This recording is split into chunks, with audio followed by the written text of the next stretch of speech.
Saya terus terang bertanya-tanya terus, Pak. Ini apakah memang benar kita punya kemampuan bayar yang... Baru 3 hari kerja, Mangku Purbaya langsung diserang pertanyaan sama DPR soal hutang 1.300 triliun, emang kita mampu bayar? Di rapat perdana ini, suasana langsung memanas pas DPR ragu Indonesia bisa bayar utang jatuh tempo tahun ini. Gak cuma itu, target pertumbuhan ekonomi 7% dari Mangku juga dianggap sok tahu, karena daya beli masyarakat lagi anjlok dan PHK di mana-mana. Tapi Mangku punya jurus rahasia buat buktiin kalau beliau nggak cuma omong doang. Oleh karena itu kita tonton sampai habis. Let's go. Ke masing-masing unit keuangan. Saya beri kesempatan kepada Pak Haris. Baik, terima kasih pimpinan, yang terhormat pimpinan dan rekan-rekan anggota Komisi 11, yang terhormat Pak Menteri Keuangan, Pak Purbaya, beserta jajaran para wakil menteri dan sekjen, beserta seluruh jajarannya. Nah, ini pertama-tama selamat, Pak. Ya, 2 hari jadi menteri, sekaligus 2 hari Bapak jadi orang yang paling viral seluruh Indonesia. Ya. Dan ada satu komentar Bapak yang paling menarik, Pak, yang saya sukai, Pak. Tumbuh 6-7%. Ya. Padahal kita tahu APBN 2026 dipatok di 5,4%. Nah, kita juga tahu bahwa PHK masih terjadi, Pak. Pengangguran walaupun turun, ya, masih terasa di masyarakat. Angka kemiskinan juga walaupun turun, masyarakat daya belinya masih susah. Defisit APBN 2,48% itu harus dijaga ketat.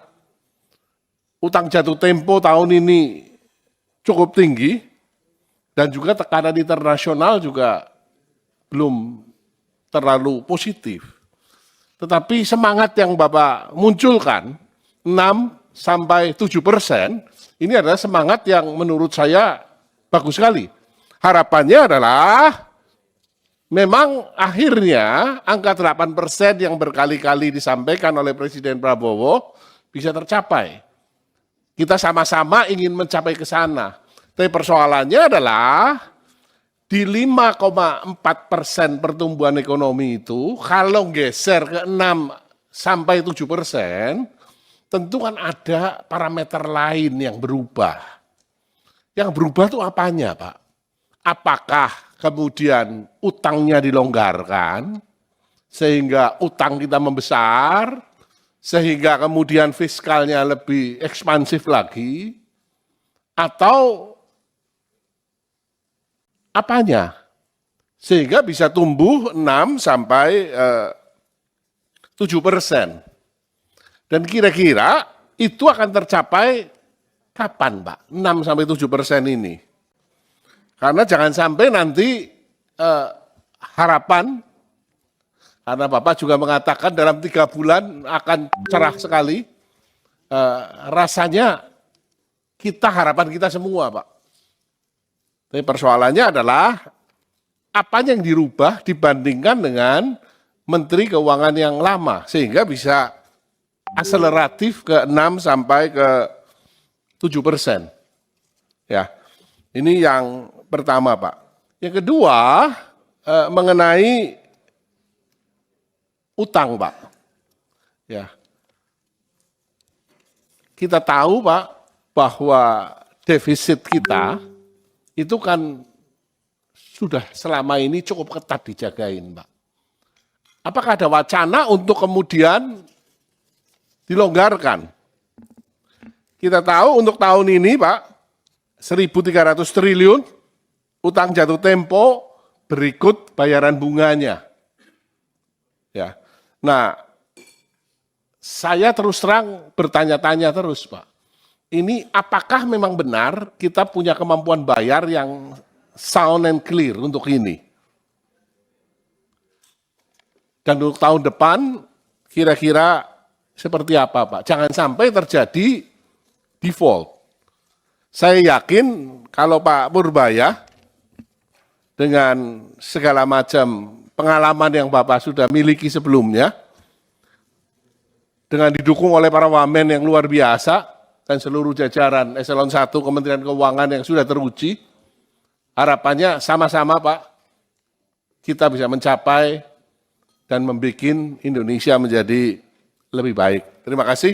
Dikomplain katanya Pak, MBG tadi ya, penyerapan pajaknya rendah. Saya tanya sama teman-teman keuangan, gimana monitoringnya? Ya dia bilang bagus-bagus saja, tapi ternyata enggak, jelek. Loh, terus kita apain? Ya nggak tahu. Saya bilang begini, ya udah, nanti sebulan sekali kita akan jumpa pers dengan kepala MBG. Nanti kalau penyerapannya jelek, dia suruh jelasin ke publik, saya di sebelahnya. Dan program-program yang lain yang lambat itu akan saya sisir. Saya kan baru hari ketiga dan rapat. Udah keburu rapat di sini, jadi belum lihat detail seperti apa. Tapi kami akan sisir. Bagian-bagian lambat kami percepat. Caranya gimana? Ya, kalau mereka nggak bisa nyusun anggaran atau nyusun program kerjanya atau pengajuan anggarannya, kami akan kirim orang ke sana supaya jalannya cepat dan kita akan monitor on regular basis. Supaya anggaran yang banyak tadi, yang kalau lihat anggaran kan sama aja kan dari tahun ke tahun, gitu-gitu aja tuh nggak ada dampaknya, 5-5 aja. Karena penyerapannya nggak dimonitor. Dulu pernah ada UKP 4 memonitor itu pun nggak jalan sempurna. Karena UKP 4 terlalu jauh. Saya nggak tahu, harusnya tugas Pak Manas sekali, tapi saya nggak tahu. Kalau saya boleh kerjakan, saya akan kerjakan itu supaya memastikan betul-betul penyerapan anggaran bisa jalan. Dan tadi, uang yang udah utang kita yang sudah kita keluarkan, itu betul-betul bermanfaat buat ekonomi. Dari situ kenapa saya tadi bisa 6%? Si Purbaya sok tahu katanya bisa 6%. Orang-orang bilang sok tahu loh katanya. Di luar bilang gitu, sok pinter. Saya bilang kamu sombong katanya. Tapi ini udah berdasarkan pengalaman selama ini. Kalau saya balikkan, saya lihat aja zamannya Pak SBY 6% private. Zaman Jokowi pemerintah 5%. Kalau kita gabungkan gimana? Pasti di atas itu. Itu adalah langkah simpel saja yang jangka mungkin nggak terlalu panjang untuk bisa kita lihat dampaknya. Mungkin nggak secepat 6,5, 6,7 saya bilang. Tapi gerakan ke arah sana sudah terbuka lebar kalau kita biarkan private sector bekerja. Jadi gini, saya termasuk yang percaya bahwa agen-agen ekonomi itu mempunyai otak sendiri. Daripada pemerintah nggak mungkin mengontrol semua agen ekonomi untuk berjalan. Tapi saya ciptakan kondisi di mana mereka berpikir dan berjalan dan bisa tumbuh, bisa berbisnis dengan situasi yang ada. Itu yang ingin kita ciptakan. Nanti setelah itu ada, baru tadi program-program investasi. Ini kan nggak lama lah saya beresin. Nanti setelah itu tadi yang debottlenecking akan kita kerjakan Pak Hekal untuk investasi. Saya dulu pernah jadi, saya nggak tahu, boleh nggak gitu Kemenkuan. Nanti saya bentuk tim aja di Kemenkeu.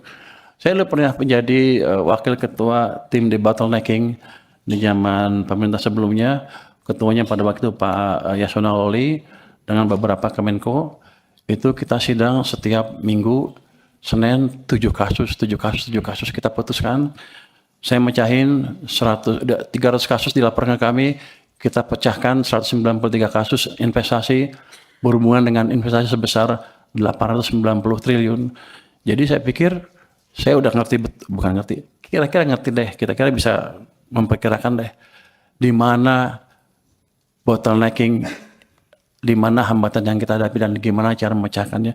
Itu bukan tugas Kementerian Keuangan, tapi kalau boleh nanti saya bentuk tim aja di Kementerian Keuangan. Kalau yang lain tidak mau, tapi mungkin saya usulkan ke kementerian yang lain, Menko dan lain-lain untuk membuat itu lagi. Jadi Pak Purbaya, kalau masih ada pertanyaan tadi, karena kita masih ada rapat lagi. Oke. Tadi itu sebenarnya kita rapat pengantar, Pak. Jadi itu pengantar. Jadi menurut saya yang lainnya nanti dijawab tertulis. Yeah. Kita akhiri rapat siang hari ini. Ya, nanti dirjen terkait pada saat kita rapat di satker Bapak membahas anggaran. Dijawab oleh satker Bapak. Terus kemudian ada poin-poin penting tadi yang disampaikan oleh Pak Dolvi, saya ingatkan kepada satker mengenai KPI. Pak Dolfi ini konsisten sejak awal Pak selalu membicarakan soal KPI. Tapi KPI itu memang sangat penting Pak. Disitulah kita mengukur kinerja kita.